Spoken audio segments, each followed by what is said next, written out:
has won, has taken down Joe Kennedy III. Fuck yeah, dude.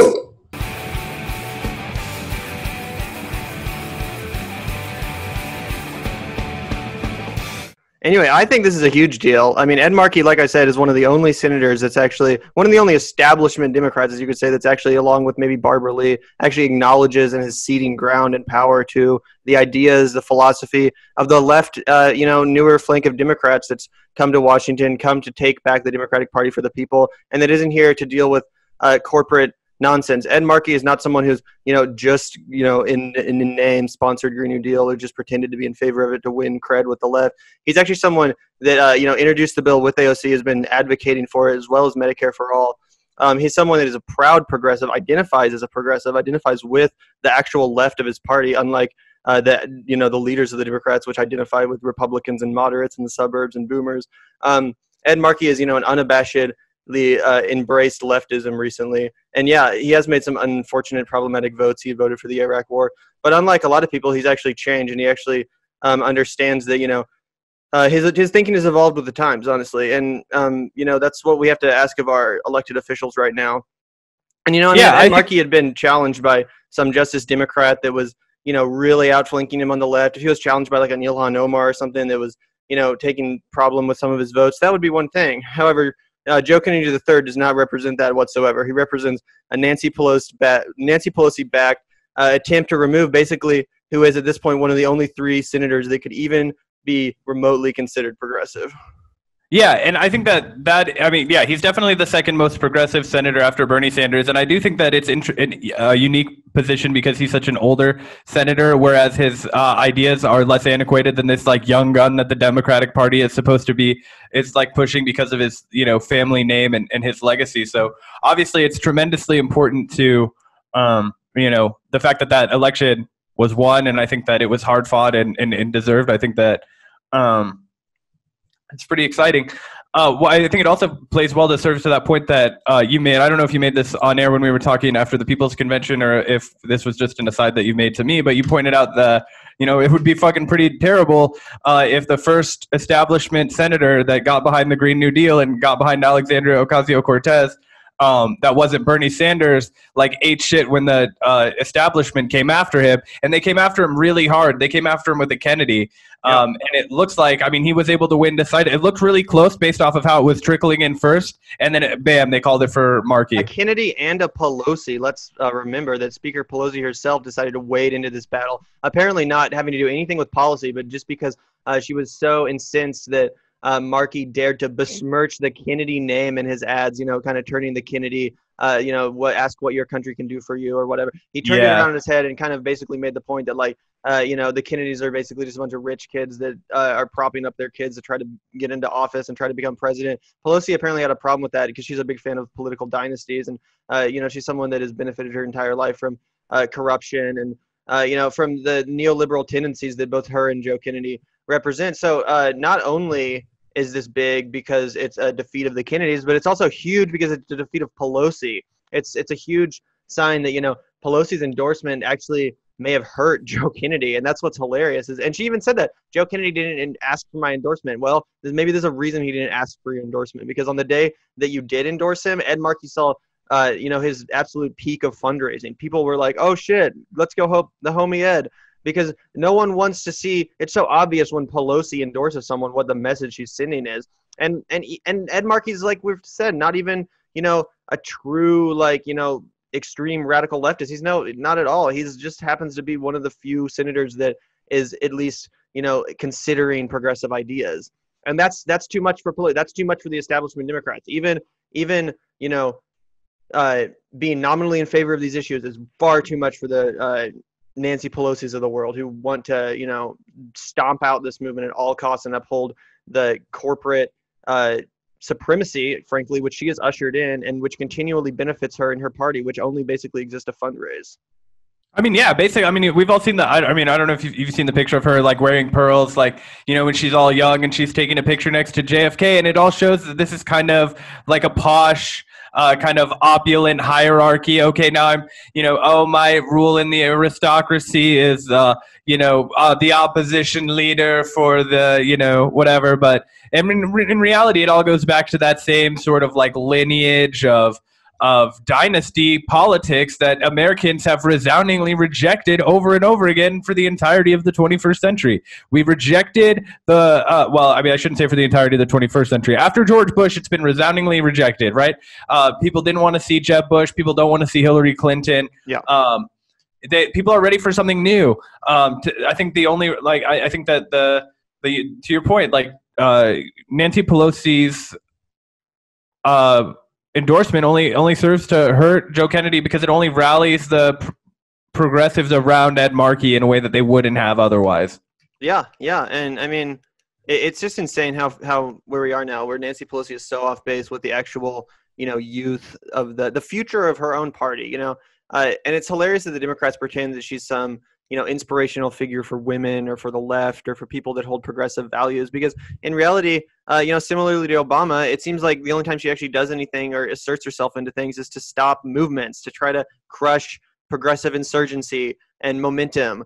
It's insane, frankly, that she decided to get involved in this race also after pretending that it was uncouth and taboo to primary incumbents. That was her whole thing, and the whole thing with the DCCC, how they blacklisted organizers and fundraisers that were trying to help out people like AOC, people like the Justice Democrats who are trying to get into Congress and take out these corrupt insiders. Essentially, she decided, despite previously denouncing that this race was worth wading into. Again, Ed Markey, previous to this race, was not necessarily considered a leader of this movement. It's just that Joe Kennedy and Nancy Pelosi and the people that he's surrounded himself and represents are so bad, are so corrupt, and represent the exact opposite of where we want to take this party, that Ed Markey, became a literal celebrity among the youth, among the progressives. He's like, there's memes. He's great. Like, people love this man now. Yeah, even if you look even before this presidential election, when people when you were looking and picking progressive senators, you probably would have said Bernie Sanders, and then you would have said Elizabeth Warren. Yep. Where now Elizabeth Warren, at least in serious lefty circles, her name doesn't even get mentioned.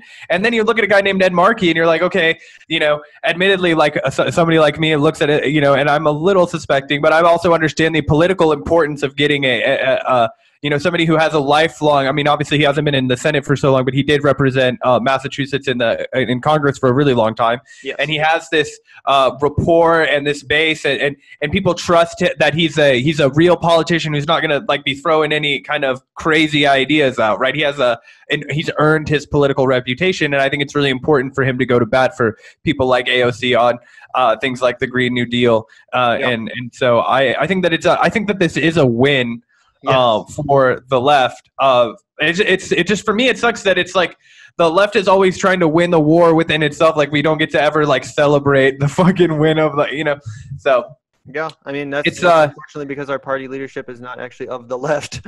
Yeah, it's one of the things where it's just a reminder that the first battle that has to be fought is the party battle, and it's it was won today with Ed Markey, but you said that Nancy Pelosi was so far away from the people who will be the future of her party. I don't know. I think that Nancy Pelosi might kill the fucking party. I think that there just might be no more viable Democratic Party. I think that if the People's Party were to catch on and do something that seriously threatened the political power of Nancy Pelosi, I think that we would start to see a lot more the Republicans and the Democrats are joining together and creating this bigger party that's the serious political party, and then it's the crazy wackos over there. They're going to go back to that's going to be their strategy. I think is to try and do the whole it's going to be Colin Powell, John Kasich, the Bush family, and then the Clintons and the Obamas. And they're all going to be singing Kumbaya, and they're all going to be giving handouts to the corporation. That would be the establishment wet dream for sure. Unfortunately, I think most of those characters you mentioned are too unsavory to the Republicans or whatever for that to actually be able to consolidate. That's true. The Republican Party has also seemingly left those people behind. Yeah, indeed. But basically that's already the case. It already is one big party. Yeah. But Yeah. and yeah, don't get me wrong, Ed Markey. I mean, I definitely the movement definitely needs to hold him accountable. I mean, he has another 6 years in the Senate. It's not like he can just sponsor the Green New Deal and then do whatever he wants for the next 6 years. Sure. Like, yeah. He has to be part of the movement. He has to rep the right positions, and hopefully, and I mean, it would be great if he actually does kind of in the later,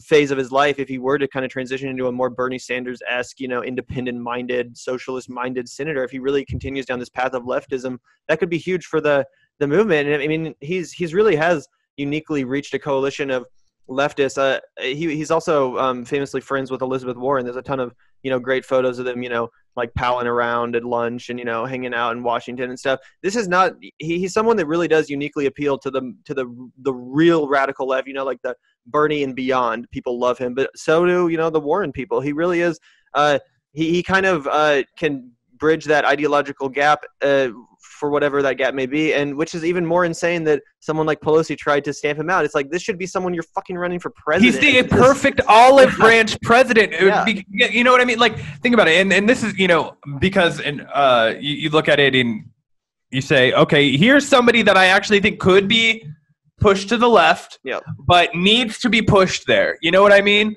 Like, Ed Markey's not going to come out tomorrow and say that he's canceled student debt and that,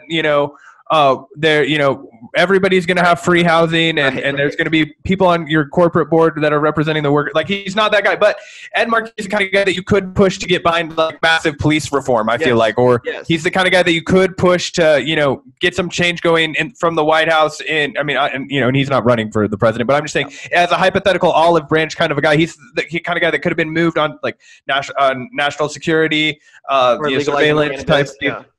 Yeah, legalizing exactly. So it's ridiculous, and it just shows the hollowness and the insincerity and the game and the theatrics of the Pelosi wing of the party, which is essentially the whole party. The Chuck Schumer, and all that. So it's definitely always nice to see them fall flat on their face, especially this early. I mean, it's still pretty. The polls didn't even close 24 minutes, or about not even, a little bit less than an hour ago, I think. And the race has already been called. That means it was a pretty resounding landslide. Considering that only when Joe Kennedy entered the race, it was almost considered the end of Ed Markey's career, just because Kennedy had never before lost in Massachusetts. A lot of people figured, Ed Markey is probably done for at this point. He's not the most popular senator. But again, Joe Kennedy was so bad that the youth, the millennials and the progressives and the zennials, they turned Ed Markey into a celebrity. He's literally a national figure now. Yeah. And he definitely was not beforehand. No, I honestly, to be completely honest with you, I didn't even know who he was before this race. No, dude, of course not. It's not crazy. We're not, we're like, I know a lot of senators. I know a lot of them, but Ed Markey, I looked into his career, his background, a few months ago, or not even a few months ago, like whenever that whole thing started to go down, where it was like, oh, Joe Kennedy's, whenever that happened. Yeah. And again, originally Joe Kennedy was up on him, I think, like 10 or 20 points in early polls, just, because he was a fresh-faced Kennedy and he'd been in the House. And they've been pushing him so hard. Do you remember the video that they put? I think we've talked about it on the show, when he gave the speeches, the response to the State of the Union address, I believe after Trump's first State of the Union address. And it was like, man, they're going to try and make this guy run for president. But, it's just like, you can't make a politician that doesn't have it. They have to have it, and then you can make them. And Joe Kennedy just doesn't have it. Yep. And honestly, I do think this is the end of an era because, it reminds me of Beto O'Rourke, who really ran basically as a Kennedy, and who also came in and endorsed Joe Kennedy at the last minute here. These people are done with it. They don't want this style of politician anymore. If a Kennedy can't win in Massachusetts, then is that really the kind of Democrat that people want? Like, no, it's the kind of Democrat that Nancy Pelosi demands the people get. Damn it. Yeah. Exactly. And it just shows how the lack of hold. Like, nobody gives a shit about the party leadership. Right. You know what I mean? Right. And to think that just because he basically made the Beto O'Rourke argument that, like, because I'm younger than Ed Markey or Bernie Sanders, therefore I'm more progressive, therefore I represent the future of this party. When it's like, do you think young people are stupid? No, like, we only care about Bernie Sanders or Ed Markey because they got behind the right ideas at the right time that are, like, some of the most existential, important issues. They were like, I want to see my grandchildren not die when they go outside to play. It's not because anyone, thinks, like I said, I didn't even know who Ed Markey was, which is, I feel ashamed about, because like I said, he did sponsor the Green New Deal. He has been, important, and I feel bad that I didn't know who he was. But again, that's the only reason why I ended up supporting him so fervently, because he was in the right place at the right time. And he was, unlike so many of his, compatriots in the Senate and in Congress, he was willing to, kind of put his career on the line. He was willing to face a Nancy Pelosi-backed challenger just because he realized that the Green New Deal is not only a necessary policy that our lives literally depend on, but also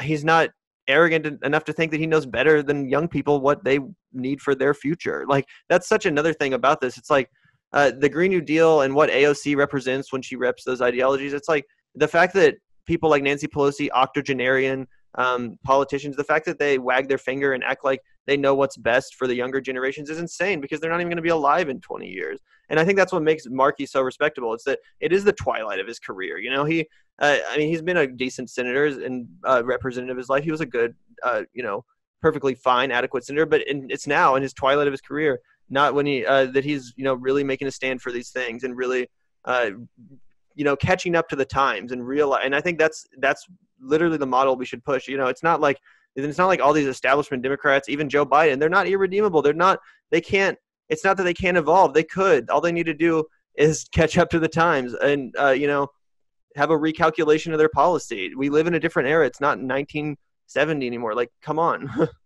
Yeah, definitely. I mean, obviously, I don't think that Joe Biden is cognitively capable of making any kind of calculations at this time. But I think that if he were, he would have come to the quick conclusion that if he wanted. I mean, I think that the thing that's the only thing that Joe Biden is thinking about is, I don't even know if there's anything that Joe Biden. I just meant, like, Ed Markey proves that, you really don't have to give much of an inch. All you have to do is be in favor of a few of the right policies, and the youth. People will forgive you for everything. Yeah, exactly. I've said it 100 times. If Joe Biden just offered one tangible, substantive measure, then I would probably support him. Yeah. Instead, he spit in your face. Yeah, exactly. Told you to vote for Trump. That is what this is about. It's about policy. It's about getting the Green New Deal implemented. It's about getting people health care and freeing the nonviolent drug offenders and emptying the prison. Like, that's what it's about. It's not about anything else than that. And the fact that Ed Markey was allowed to had the balls to rep those ideologies. It made him a hero on the left, and it ultimately made it so that Joe Kennedy lost in the first time ever in Massachusetts for the Kennedys. So, pretty good night. Yeah.